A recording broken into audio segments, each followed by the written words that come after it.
When Doreen and John found out there was a plan for a huge gas fracking site over the road from their house in northern England, they wanted to find a way to fight it. Hello, my name's Doreen.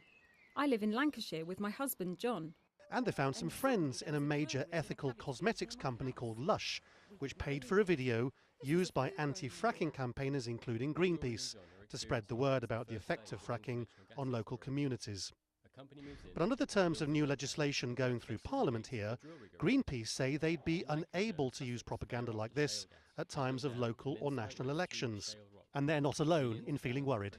For many, many small charities in particular, they have to be really deeply concerned about that, because if they are falling foul of the legislation, if they do find themselves doing the wrong thing with the Electoral Commission, it threatens their potential existence.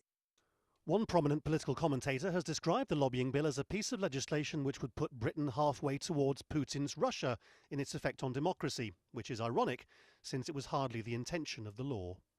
The politicians here who came up with the idea of the lobbying bill insist that they did it with the very best of intentions. They argue that professional lobbyists had got far too close to the political class and that they were disrupting the democratic process.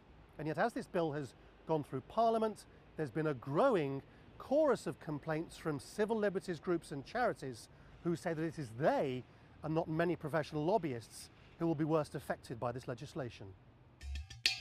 That's because, as it stands at the moment, big corporations which have in-house lobbyists, an oil company for example, wouldn't be subject to the same restrictions which, for charities and others, would cap any spending on promotional materials to just $15,000 and restrict their ability to lobby for months before elections. There's already evidence of the possibility of bad decisions because of the new law. A few days ago, healthcare campaigners in London celebrated victory in the High Court over the government's Health Secretary, Jeremy Hunt. He'd wanted to close down part of a successful hospital. If the new law had existed, the hospital would probably have been closed because the campaigners wouldn't have been able to fight it.